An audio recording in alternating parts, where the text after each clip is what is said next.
त्वमेव विद्या द्रविणं त्वमेव सर्वं मम देव देव। अखण्डमण्डलाकारं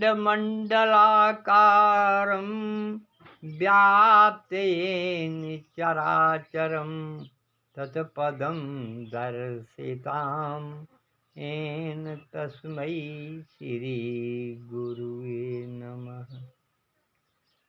गुरुर्ब्रह्मा गुरुर्विष्णु गुरुर्देवो महेश्वरः साक्षात् परब्रह्म तस्मै श्री गुरुवे नमः। देखिए, हम आज चर्चा करेंगे थोड़ा सा रामचरितमानस के ऊपर। माता पार्वती और बाबा भोलेनाथ दोनों कैलाश पर्वत पर विराजमान तो हैं, लेकिन आज बाबा भोलेनाथ अपने कर्म में बिजी है। कर्म क्या है उनका? एक मानव का शरीर धारण करना, मानव रूपी शरीर का निर्माण करना। बाद में उन्होंने कहा, बाबा तुलसीदास जी ने रामायण में यह दर्शा दिया कि बट विश्वास अचल निज धर्मा। बट विश्वास, विश्वास रूपी बरगद, ये शरीर जो है यह विश्वास की है और बर्फ की ही है। इसको बर्फ में डाल दीजिए, महीनों पड़ी रहेगी, कोई परिवर्तन होने वाला नहीं। और ये शरीर जो है बर्फ की है।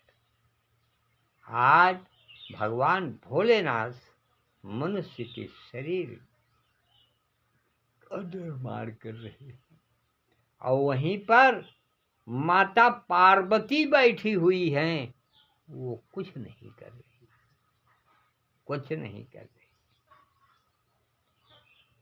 तो भगवान भोलेनाथ मनुष्य का शरीर धारण करके और मनुष्य के रूप में औरत और मर्द दोनों को धरा धाम पर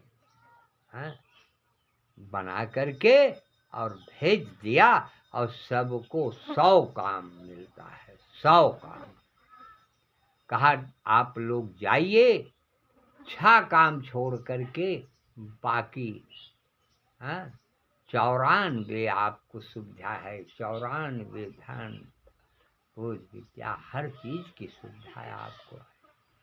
लेकिन इस शरीर से आप जैसा कर्म करेंगे वैसे ही आपको फल मिलेगा।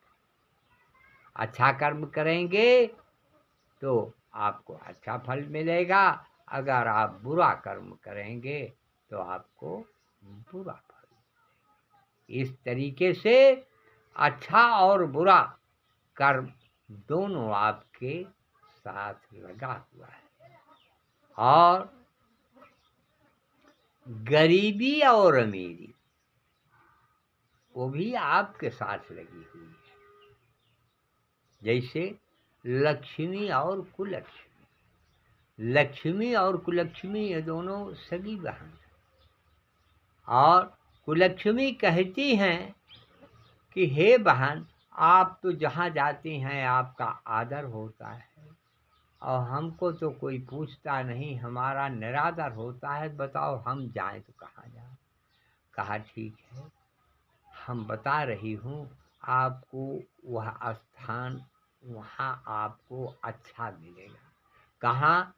जहाँ पर स्त्रियों की इज्जत न हो, स्त्रियों की इज्जत कदर न हो, वहाँ के उसके यहाँ हम हट जाऊंगे, वहाँ मैं नहीं रुकूंगी और वहाँ तुम जाकर के बात करो। कहा ठीक। तो इसलिए घर की लक्ष्मी को स्त्री ही माना गया है। अब अगर आप वह भी स्त्री जो हो लक्ष्मी के रूप में, कुलक्ष्मी के रूप में ना, जबकि वो 12 बजे सो करके उठे, 8 बजे सो करके उठे, तो कुलक्ष्मी का लक्षण है।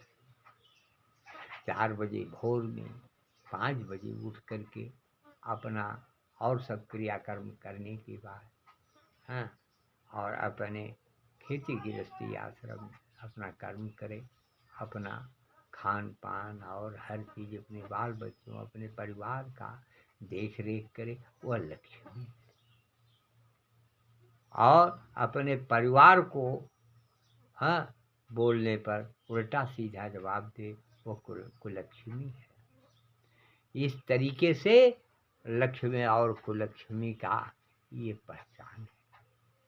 तो हे देवी, आप जा करके उस घर में बात।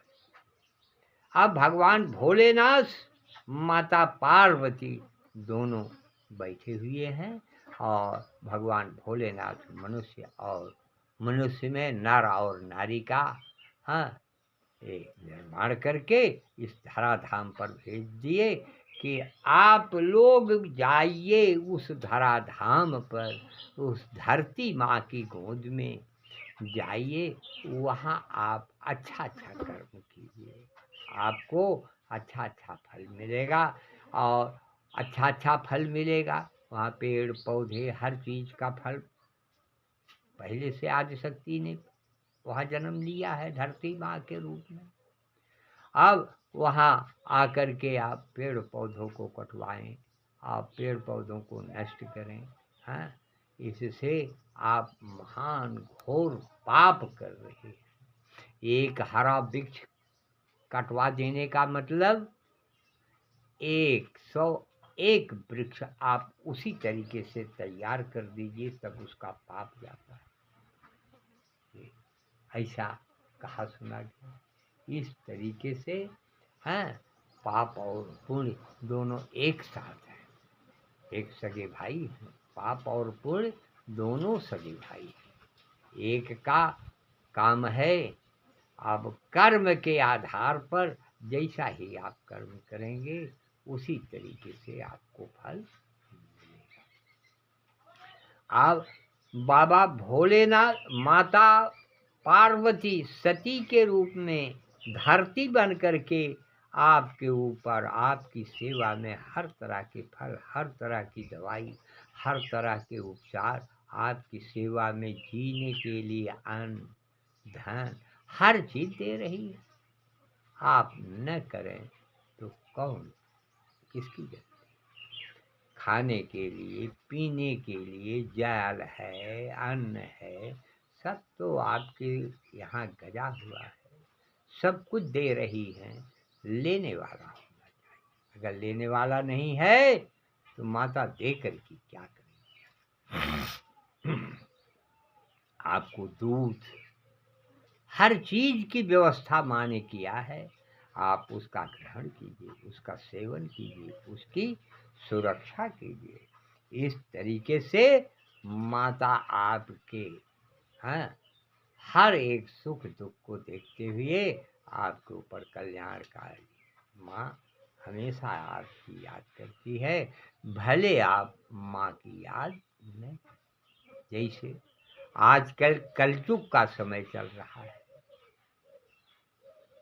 सृष्टि में जितने भी जीव जंतु हैं, पशु हो, पक्षी हो, मनुष्य देख लीजिए। एक मनुष्य, उसके माता पिता चारपाई पर पड़े हैं, बेटा जो है जहाज से उड़ रहा है, माता पिता पानी नहीं पा रहे हैं, एक पैसे की दवा नहीं पा रहे हैं, और बेटा जो है 1000 रुपए की दारू का सेवन करवा रहा है, हाँ, बोतलें खोल रहा है, हाँ, हजारों हजारों बोतलें चल रही हैं।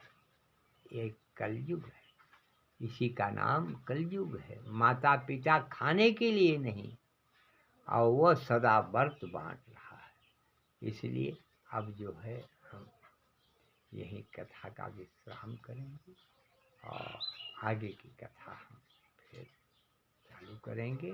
भगवान की शरण में जाने पर उसका उद्धार ही उद्धार है, और भगवान की शरण में न जाने पर उसका कहीं कभी उद्धार नहीं हो सकता, चाहे और बड़े भाग्य मानुष तन पाओ। ये शरीर जो मनुष्य की मिली हुई है, बड़े भाग्य से मिली है। इस शरीर को प्राप्त करने के लिए देवता ऋषि मुनि सब नाना प्रकार से हैं।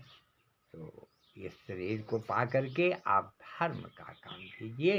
यही कथा विश्राम की जा रही है। कथा विसर्जन होत है, सुनहु देव सब मन लाए। जो प्रभु जहाँ से आए तहका करो बयान। बोलो सियावर रामचंद्र की जय, बोले हनुमंत लाल की जय।